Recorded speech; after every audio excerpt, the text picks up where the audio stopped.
So it's a great pleasure to be here, and I'd like to echo Lisa's thanks to everyone who labored on and organized this truly wonderful conference.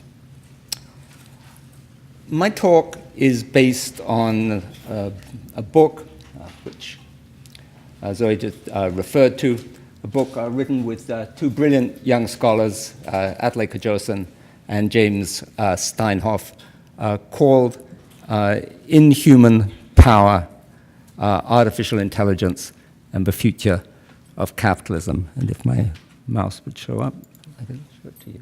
Yeah.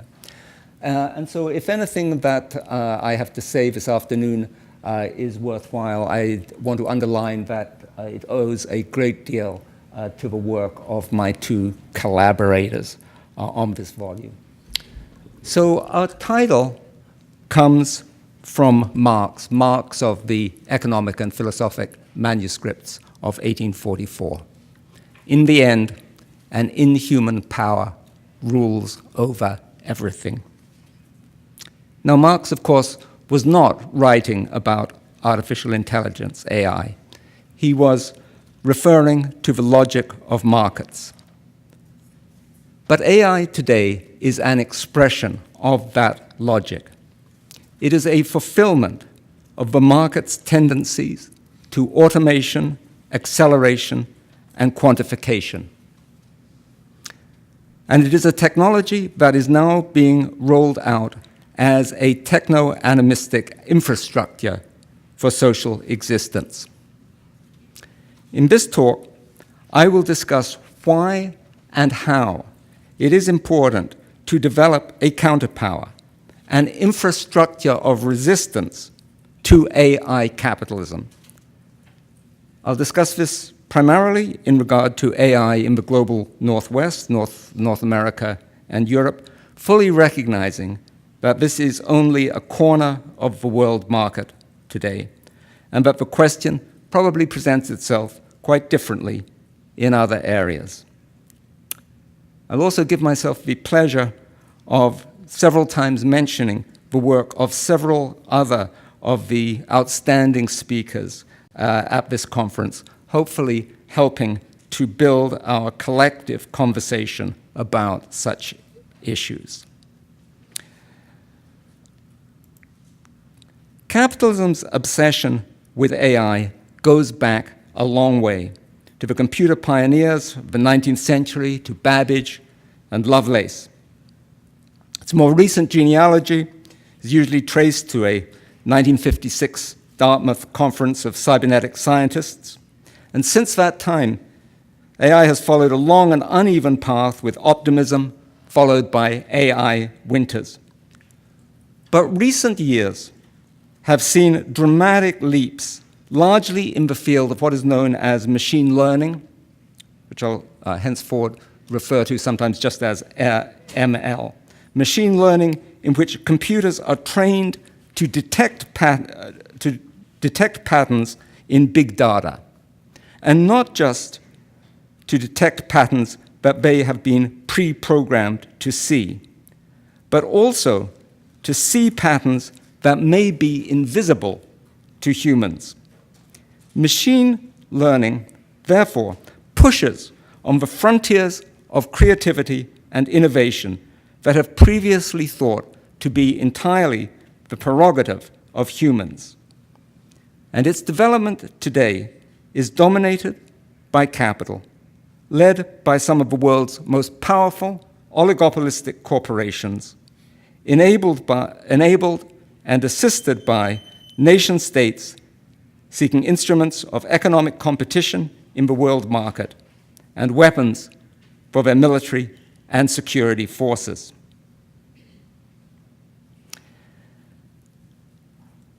ML capacities are, wandering mouse, it's interesting. There we are. There we go. ML capacities are today only applied narrowly in specific and limited domains. I want to emphasize this. We are a long, long way from general AI, a superintelligence, a destination at which we may never arrive, one which remains today the stuff of science fiction. But narrow AI applications are present in the algorithmic processes that now inform much of everyday life. For warehouse workers or military personnel, such AIs may incarnate in the chassis of a robot delivery vehicle or a semi-autonomous killer drone. Most AIs today, however, act invisibly in the background of activities conducted on smartphones and computers, in search engine results, social media feeds, video games, targeted advertisements, and propaganda, in the acceptance or rejection of applications for bank loans or welfare assistance, in answers to call center inquiries, or summons to an on-demand cab, or in an encounter with police or border guards scanning their shadowed screens. In these ways, AI has been with us for years. Once upon a time, people on the left, like me, referred to the regimes of the USSR and Eastern Europe as actually existing socialism, or already existing socialism, indicating an incipient but imperfect realization of hopes for a new social order. I would propose today an analogous formation, actually or already existing AI capitalism, designating a phase of experimental and uneven adoption of the technologies in which so many utopian hopes are today invested. Now, this phase may well be protracted far, far longer than AI enthusiasts anticipate. It may stagnate, it may stall out and implode, but it could also intensify and expand. The large AI companies today aim to make machine learning a basic infrastructure for economic growth and social existence. They are positioning themselves as the private owners of what Marx termed the general conditions of production, something that Atley and James and I have attempted to diagram on this rather daunting and possibly indecipherable diagram. But what we want to gesture here towards is the way in which AI is today being slid into the position of a technology that provides for any era the taken for granted and ubiquitous basis of economic and social activity, as in industrial capitalism, roads, trains, steamships, telegraph, today ICTs, internet, planes. Tomorrow, we suggest autonomous vehicles, chatbots, and smart cities. Now, the response of the left, and refer here particularly to the Marxian left, has, I would contend, been strangely muted and somewhat incoherent, divided between two really deeply contradictory positions, which I will characterize as minimalist and maximalist. The minimalist position can be characterized by the slogan, "It won't happen." The view of AI is that the tech won't work, or it's overhyped, capital's preference for short-term financial speculation will in fact prevent deep and wide practical AI investments. Therefore, business will continue much as usual, and so will social struggles. The slogan is, "Keep calm and carry on." The maximalist left position, on the other hand, is "Bring it on." It holds that AI is for real and offers great possibilities for human liberation in particular through an end to work. This is the position of so-called left accelerationists. In contrast, Atley James and I dubbed the position that we have adopted as abyssal. All bets are off. No one, and again I'll underline this, no one knows for sure what will happen with AI, but within this uncertainty, there are some very bad possibilities, or indeed probabilities. ML, advanced robotics, and other third or fourth industrial revolution technologies, depends a bit on how you count your industrial revolutions, are strengthening capital vis-a-vis labor, and also elite sections of labor relative to others. And they are hence likely to increase inequality along lines of class stratification that are also inseparably lines of gender and race. Now, this is very apparent in the production of ML itself, which features exactly the aspects to which Lisa just referred to. The production of ML depends on core groups of super salaried and predominantly, massively predominantly, male computer scientists to devise its algorithms, but also on legions of piecework online click workers in China, Palestine, Indonesia, or the Philippines, often female workers, employed to tag and clean the data that is fed into these algorithms and to monitor its deployment, think content moderation.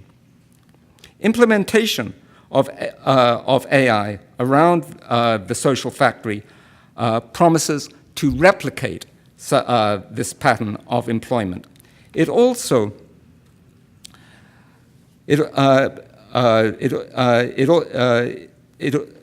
promises to render work and life in general increasingly opaque through the surrender of decision-making processes to proprietorial algorithms, while at the same time increasing levels of surveillance, precarity, and the corporatization of education.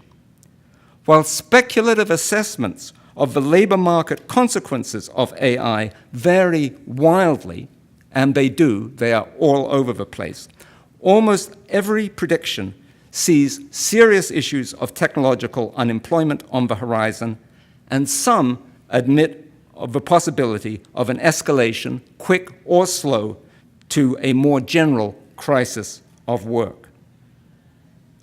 So we could have a good, gloomy time anatomizing these negative consequences. But instead, I want to rather explore them through the oppositions that they are eliciting. Recent years have seen resistances and protests relating to AI capitalism springing up all around the social factory. Now, none of these, let me be clear, are outright anti-AI struggles, nor am I sure that I am recommending such anti-AI struggles per se, but each rejects or contests specific aspects of AI applications in their combination and overlap. And despite frequent disconnections and even contradictions, I'm going to argue that these struggles together challenge the looming and yet only partially discernible features of AI capitalism.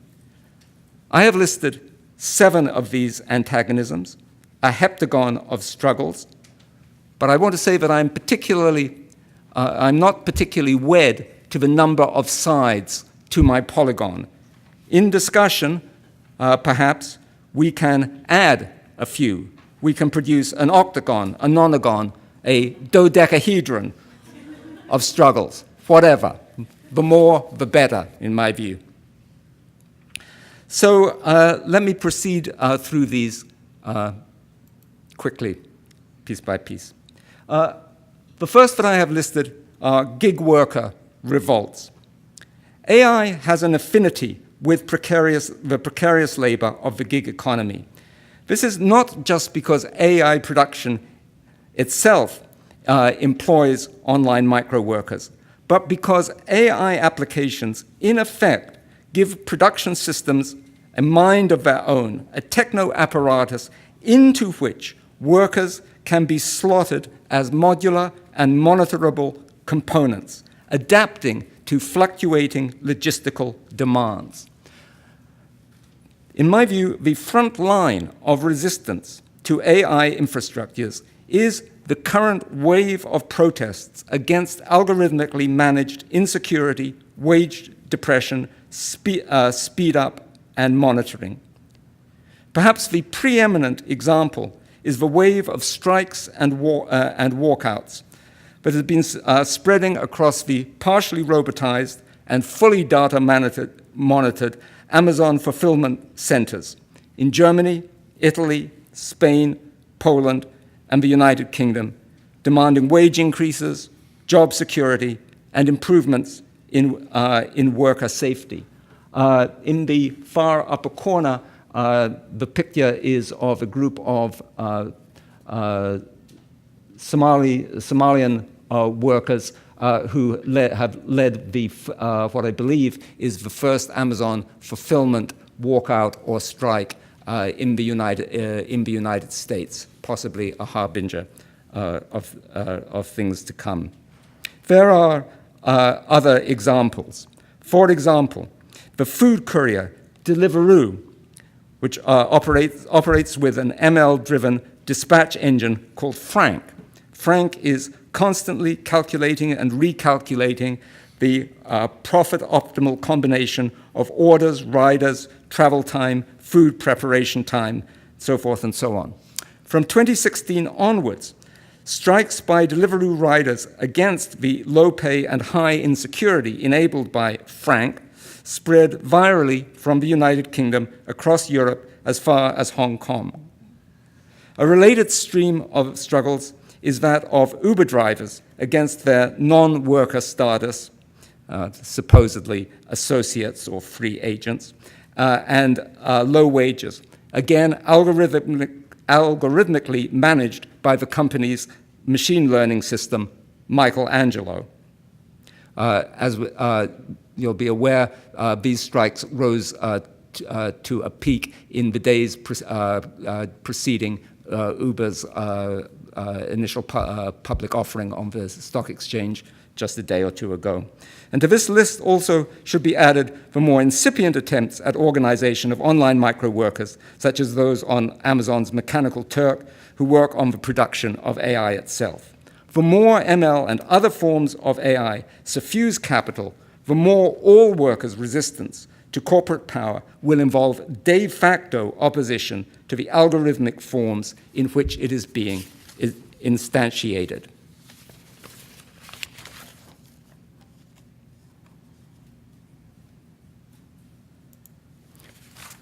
Second side of our polygon, Silicon Valley protests. Over the summer of 2018, and subsequently, a remarkable wave of high-technology worker resistances to military and militarized policing projects, such as those of the American immigration authorities, has swept Silicon Valley. At Google, workers organized to shut down Project Maven, a Pentagon project that uses ML to improve targeting for drone strikes. And they succeeded. The company backed off, partially. At Amazon, workers petitioned Bezos to stop selling the corporation's facial recognition software to US police departments and the immigration and customs enforcement agencies. At Microsoft, workers demanded the termination of a $20 million cloud computing contract, again with the immigration authorities. Alongside these events, we should probably also list the worldwide walkout of Google employees against the corporation's handling of sexual harassment issues. Now, dissent against the security state is nothing new, but this revolt was exceptional because it involves an elite, high-technology workforce that for decades has been considered immune to serious politicization, or at least progressive politicization, because of its wealth, status, and libertarian mindset. Behind these apparently sudden outbreaks, however, lay years of organizing by groups such as the Tech Workers Coalition, which had been assiduously working to unionize contracted programmers, to oppose racism and sexism, and to build solidarity between programmers and support workers. They have shown that the Californian ideology can be punctured. Third side, no surveillance movements. Since Edward Snowden's revelation, awareness of the scope of surveillance in capitalist liberal democracies has escalated. This is an AI issue, not just because the National Security Agency uses ML in its scans, but because surveillance is crucial to the development of AI. Large data sets, often pertaining to human activities, are necessary to train ML systems. There are some technical attempts to mitigate this invasiveness, but AI development remains reliant on large-scale people watching. In North America, anti-surveillance, self-defense manuals, and information sheets have proliferated across social movements. And we will hear from Helen Nussbaum, one of the experts on these type of obfuscation strategies at this conference. But I do want to suggest that there are serious limitations of time, expense, and expertise to individualized anti-surveillance techno measures. Political and legal limits are necessary.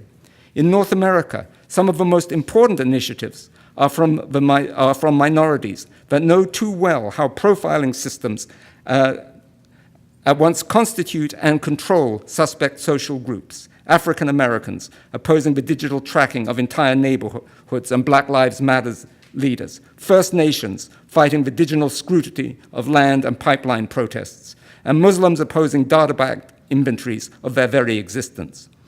The major advances, however, have perhaps come in Europe, where memories of Nazism and Stalinism are still alive, and specifically anti-corporate surveillance movements, such as none of your business, are very active, and even governing elites' opposition to national sovereignty infringements help give the issue real political teeth. The European Union's General Data Protection Regulation, with its requirement for active user opt-in rather than default acceptance of digital tracking, corporate transparency about the use of personal data, users' right to leave platforms without losing stored data, explanations of automated decisions, and the installment of a right to be forgotten, all seriously crimp the use of population-level data as extractive raw material for machine intelligence. And the negative response of many ML developers to these measures, and their invidious comparison of Europe's regulations with the corporate freedoms of the US and the state powers of China's surveillance indicate how big a problem anti-surveillance movements pose to AI capital. Somewhat in the same orbit, but with a slightly different tenor, I would also include category of social media defections. This is much more diffuse and invisible than anti-surveillance activism. It's a form of dissent by subtraction, but you'll be all well aware how in the wake of the Cambridge Analytica scandal, leaving social media paradoxically became something of a social media meme, driven by an amalgam of concerns over digital surveillance and manipulation, the psychological effects of techno-addiction, and revulsion at the extreme commodification of the online environment. A delete Facebook campaign sprang up, then subsided. There is, however, some, although limited, evidence that people in the 18 to 24 age range are either curtailing or occasionally abandoning social media use, even while their parents become increasingly immersed in it. Insofar as ML is a big data undertaking, some AI capital may be impeded by a slow exodus of data subjects logging off social media. Fifth side of the polygon, algorithmic bias busting. Now, I don't need to say much about this because we are tomorrow going to hear from some true experts on this. Their names and book titles are there. Long story short, as you probably well know, machine learning displays a tendency to amplify pre-existing sexist and racist discrimination. Businesses and governments owned and dominated by white men are producing AI systems that discriminate against women and minorities because these systems are trained on data sets that reflect historical levels of hiring, wealth, clean legal records, and career success enjoyed by white men. But algorithmic bias has even been named is evidence of the struggles against it. Groups addressing the issue range from the Algorithmic Justice League fighting the coded gaze at MIT to NGOs like San Francisco's nonprofit Human Rights Data Analysis Group, which revealed the algorithmic bias in US predictive policing software, to low-income community organizations such as Silicon Valley Debug, which is involved in immigrant and prisoner rights and economic justice in the San Jose area, or the Philadelphia Media Mobilizing Project, organizing low-wage workers and poor communities. Algorithmic bias renders the poor, female, queer, and racialized the most vulnerable of the vulnerable.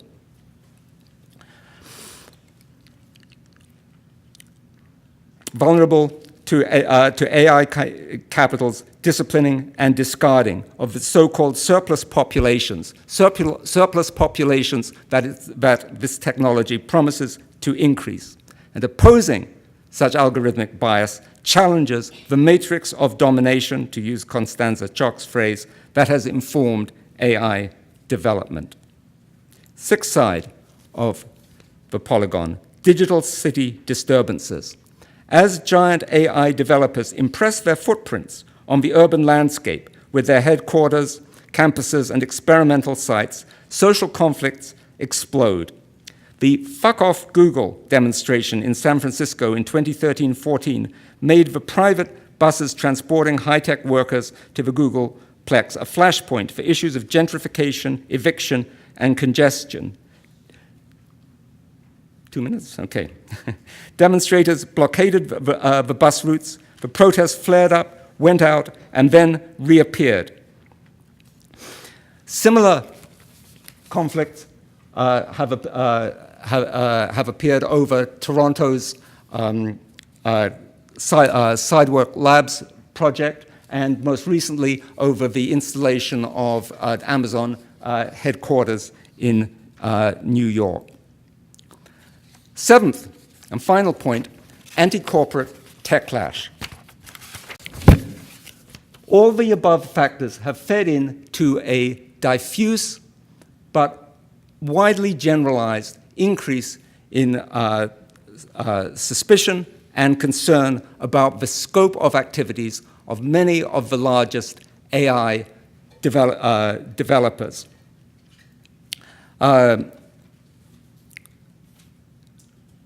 They've also triggered calls for the treatment of AI as a public utility, or for placing it under high degrees of democratic public oversight. I and my co-authors share this concern, and we share it with some of our colleagues on the left accelerationists such as Paul Mason and Nick Cernicek. But there is a difference, because for left accelerationists, the aim of public oversight of AI is to speed its development, to facilitate the advancement of a post-work society. But in our abyssal view, what is needed is public oversight in order to determine whether this is a road which we want to go down at all. I'll skip over the question of the various sort of textual legitimations of these views, which can be found in Marx's texts. But what I do want to say is that In the face of the development of artificial intelligence infrastructures for economy and society, we need to develop infrastructures of resistance, and I believe that the heptagon of struggles, which I have delineated, prefigures the possibilities for such collective action infrastructures.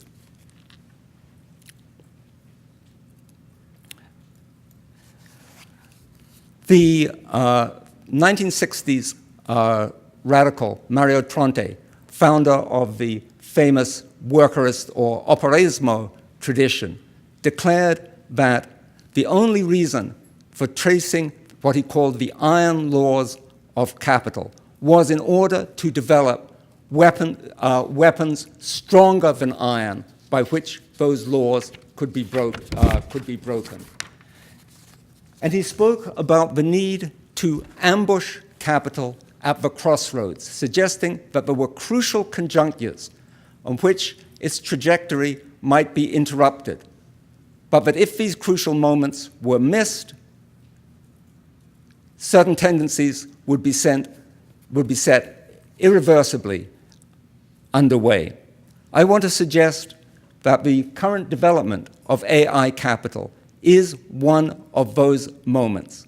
And if it is, we want to be sure that those who stand for the development of a truly democratic, and I would say that means substantially egalitarian society, want to make sure that this rendezvous is not missed and that we do indeed turn up at the crossroads. Thank you.